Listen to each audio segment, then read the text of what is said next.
Well, now the end is near as we approach the final nephron. My friends, I'll say it clear. I see dialysis in your future, I'm certain.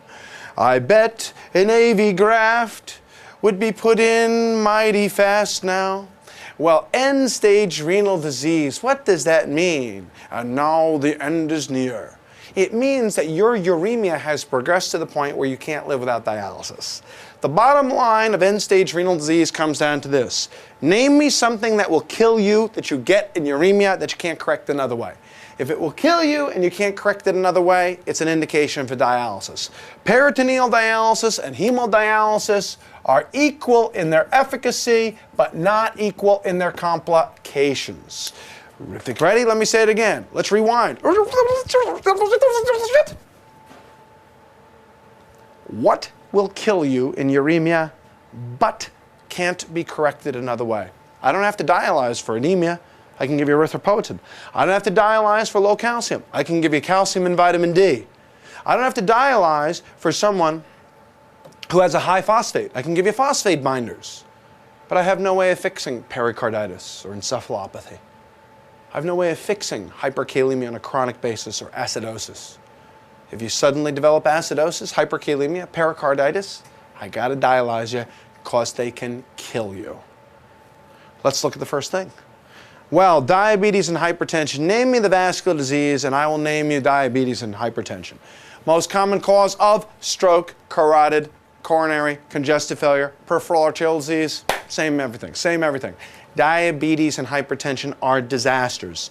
Glomerulonephritis is another 10%, cystic disease another 5 to 10%, interstitial. So altogether these things between the three of them make up 15 or 20%. But the vast majority is always diabetes, hypertension. Now the other more interesting question is, will controlling hypertension decrease your rate of uremia? And the answer is yes, of course, definitely. That's why we treat hypertension. We treat hypertension because it goes like this. You're going to Mistress Zelda and she deals your cards. I see the hypertensive man. I see creatinine man. I see urinalysis woman. The cards tell me I see dialysis in your future. The cards say low sodium diet, correct hypertension, watch your diabetes, be good to your mother. Another $20 please, and Mistress Zelda will recommend to you her favorite angiotensin receptor blocker. Now, Mistress Zelda can give you a tarot card reading, so can I.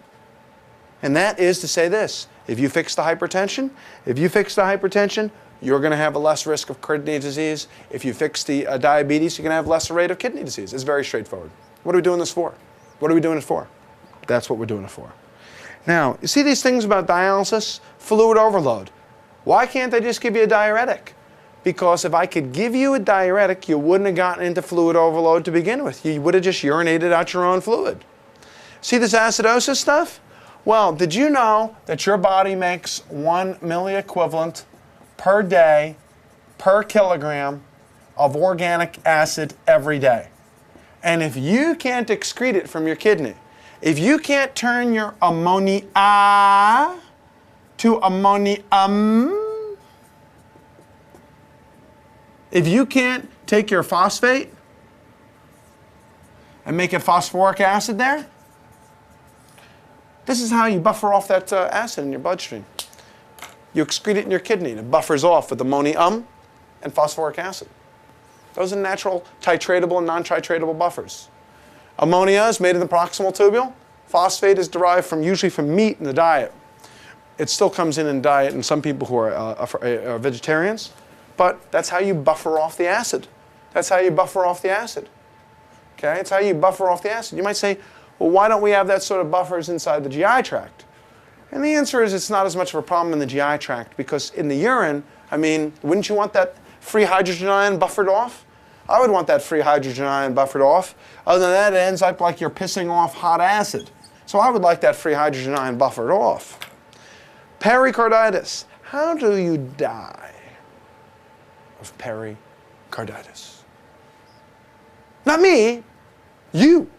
How did you die of pericarditis? I'm not dying of this. I'm a doctor. I went to medical school because they told me whatever diseases I studied, I was guaranteed not to get, right? I'm immortal, right? It can't happen to me. I'm in medical school. I don't get any of the diseases. Well, the answer is pericarditis.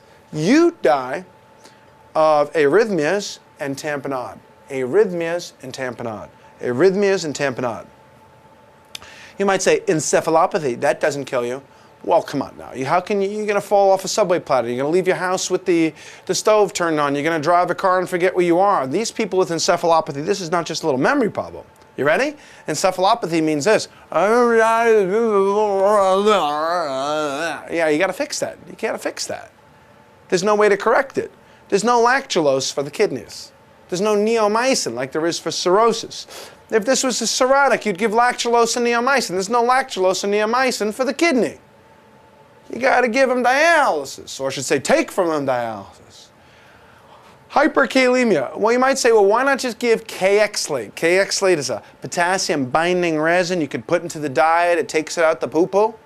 Why not just give Kxalate? Because you'd have to give Kxalate forever. In other words, once you got to the point where your kidneys are so dead you need Kxalate, you need to be on dialysis. You need to be on dialysis. Okay, let's look here.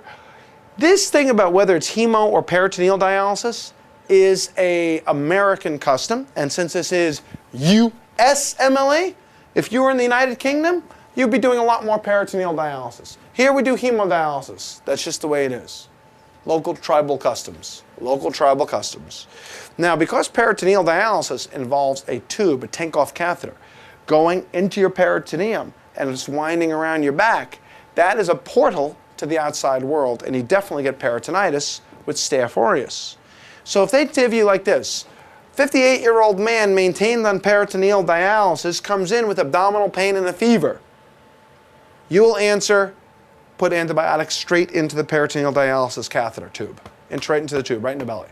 Throw the antibiotics straight into the belly. Throw the antibiotics straight into the belly for peritoneal dialysis infection. Now, anemia. Why? I don't make erythropoietin. If I don't make erythropoietin, I get anemia. But the thing is, I don't have to dialyze for that. I can give you erythropoietin. Hypocalcemia.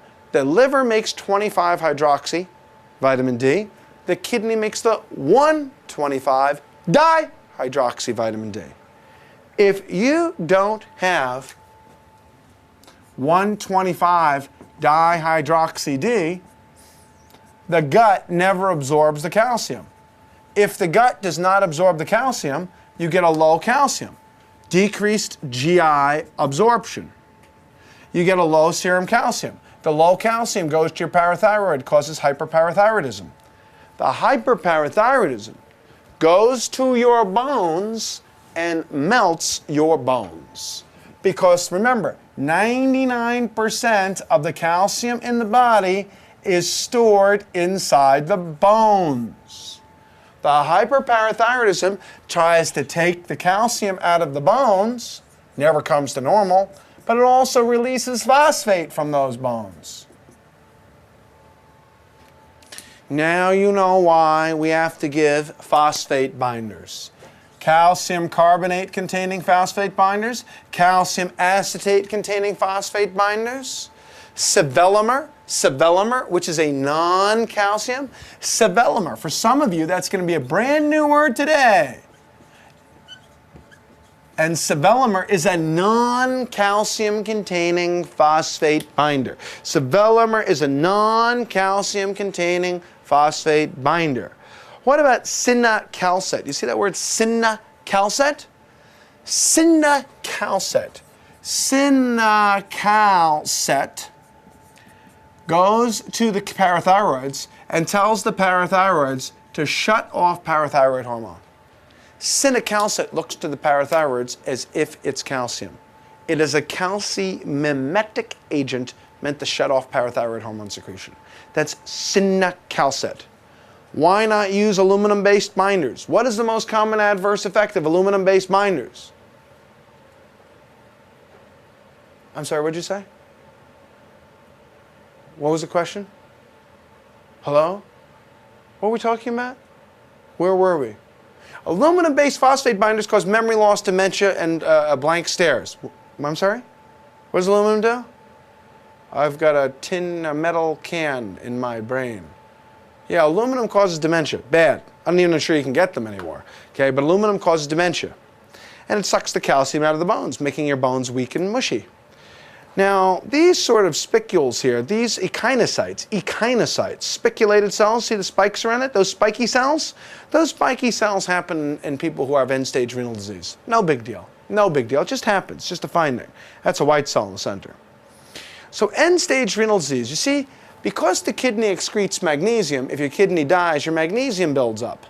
But you don't die from it. You just decrease it in the diet.